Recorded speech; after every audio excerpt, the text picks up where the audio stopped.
अस्सलाम वालेकुम जी। Truth centric के साथ मैं आपका होस्ट बिलाल अहमद।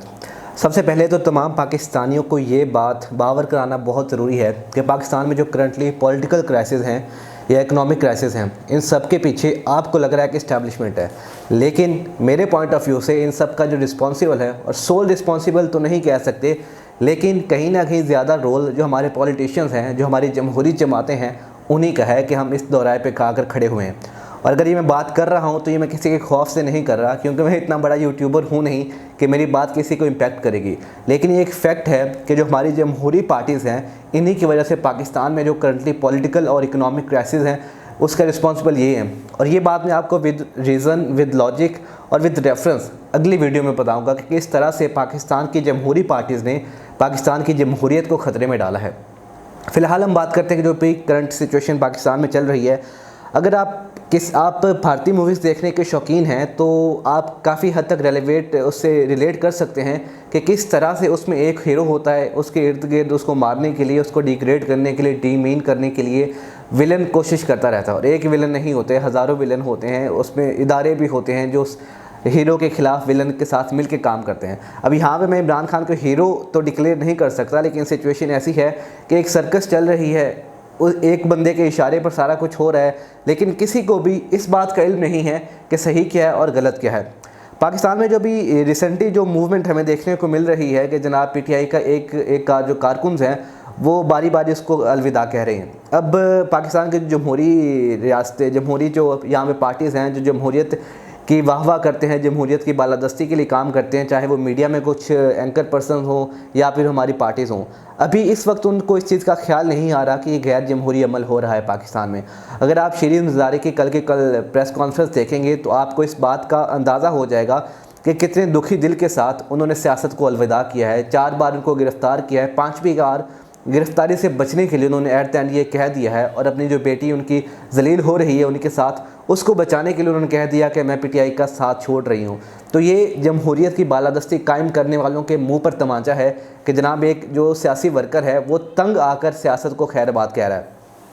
इसके अलावा वो जो ये पीटीआई का कत्ल नहीं है, ये पीटीआई का खात्मा नहीं है, बल्कि ये जमहूरियत के जो थोड़ी बहुत सांसें बाकी थी उस पर ये जो करंट जो यूथ है उसको आइडिया हो गया कि पाकिस्तान में जमहूरियत का खात्मा हो चुका है। जो हमसे पहले वाली जनरेशन थी उसको तो आइडिया था, उन्होंने वो चीज़ें देखी हुई थी, लेकिन हमारे लिए सबूत काफ़ी है कि किस तरह से जमहूरी अमल को सबोताज किया जाता है और किस तरह से जो सियासतदान हैं उनको इस तरह से मैनिपुलेट करके, और जो सरकार जमहूरी जमातें हैं उनको किस तरह से बैकफुट पे जाकर खेलना पड़ता है। लेकिन जो पाकिस्तान के कुछ एंकर पर्सन हैं जो हमें बताते थे कि किस हद तक पाकिस्तान में जमहूरियत की बालादस्ती ज़रूरी है।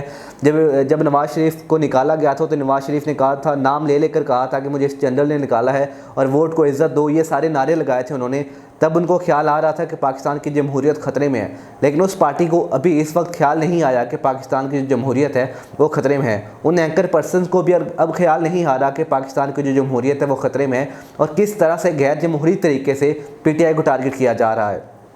और इस सारे सिनेरियो में उनको शर्म दिलाने का तो हमारे पास कोई जवाब बनता नहीं है, क्योंकि उनका अपना इंटेलेक्ट है, उनका अपना जाविया है, उनकी अपने सोर्स ऑफ इनकम है उन सहाफ़ियों की कि उन्होंने मजबूरी हो सकती है उनकी कि उन्होंने अपनी जो टारगेट ऑडियंस है उनको देखते हुए ही बोलना है। लेकिन पीटीआई के साथ इस वक्त जो भी हो रहा है, अगर कोई ज़ी शऊर इंसान है, चाहे वो पाकिस्तानी है, कोई अफ़गानी है, चाहे बंगाली है या भारतीय है, वो भी इस बात को कंडेम करेगा कि ये गैर जमहूरी अमल है।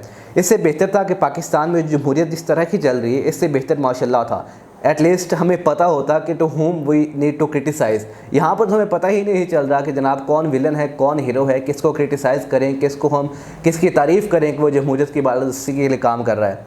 अब इस सब में सारे सिनेरियो में एक जो बंदा सबसे ज़्यादा टारगेट हुआ है जिसका अभी तक खबर नहीं किसी को, वो इमरान रियाज़ खान है।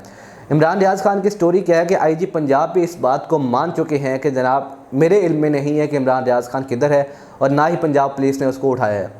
ठीक है, ये हालात है आईजी पंजाब, पाकिस्तान का जो सबसे आबादी के लिहाज से सबसे बड़ा सूबा है, जिसके जो MPs और MNAs हैं उनके बेस पर आपकी जो बनती है नेशनल असम्बली पूरी होती है। उस सूबे का IG ये कह रहा है कि मेरे पास इतना इख्तियार नहीं है कि मैं इमरान रियाज़ खान को ढूंढूं और मुझे पता चले कि वो इस वक्त है कहाँ पर।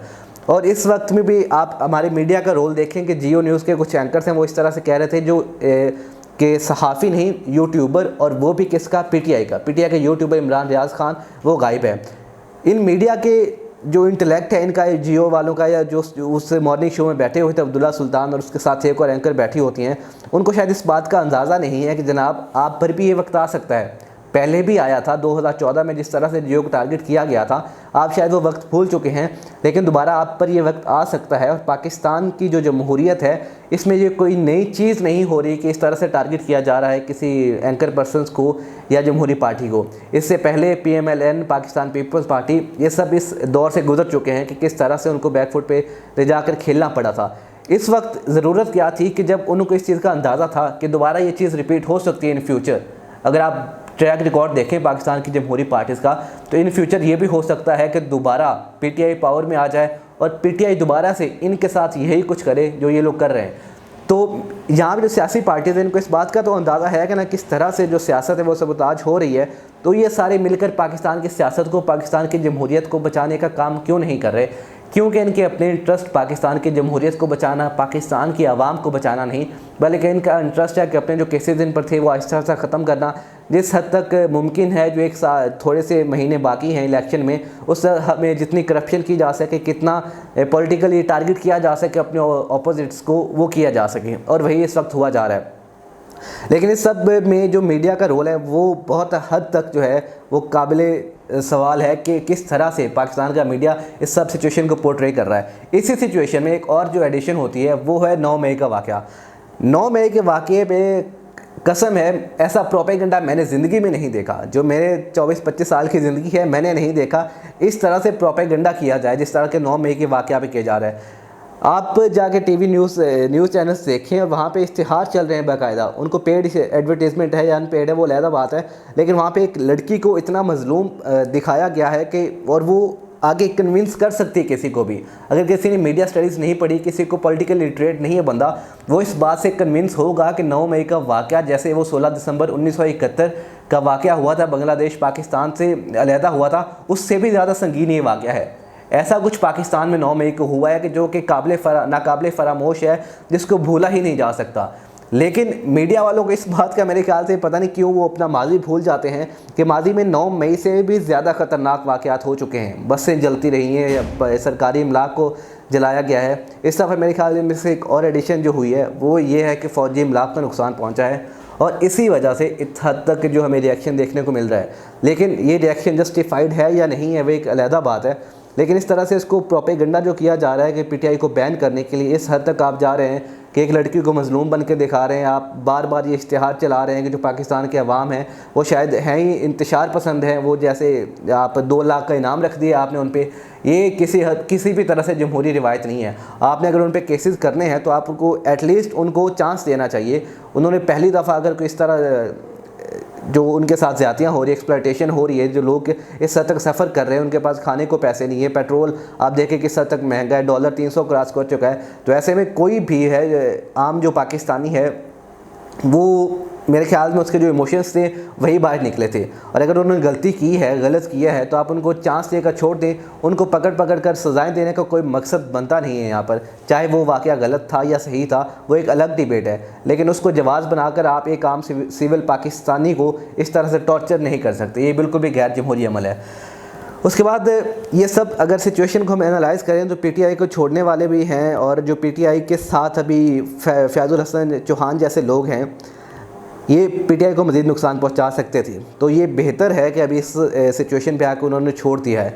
इसी तरह से मुझे अभी तक ये इंतज़ार इस बात का है कि जो PML काफ के अभी तक बाकी कुछ रहनुमा बाकी हैं PTI में, वो भी PTI को जल्दी खैर आबाद कहेंगे।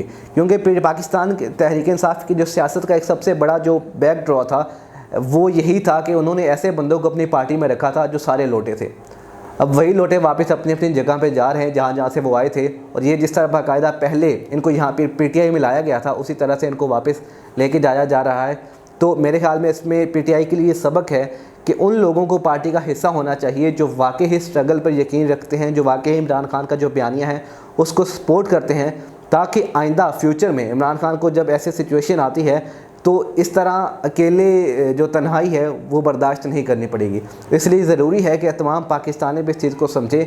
जो पूरा पॉलिटिकल क्राइसिस इस वक्त चल रहा है इसका रिस्पॉन्सिबल पहले तो पॉलिटिशियंस ही हैं, और ये तब तक ठीक नहीं हो सकता जब तक कोई रिकनसाइल करके सारे जो पॉलिटिकल पार्टीज़ हैं, पॉलिटिकल जो स्टेक होल्डर्स हैं, ये मिल बैठ कर बात नहीं करते और अपने जो मफादात हैं उनको साइड पर रख के जो पाकिस्तान है उसके मफादात को प्रायोरिटाइज़ करें और एक ऐसी नेशनल पॉलिसी बनाएं जिससे इस पॉलिटिकल क्राइसिस से निकला जाए।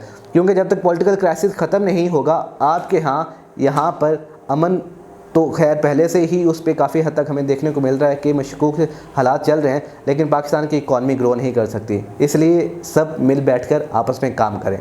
अल्लाह हाफिज़।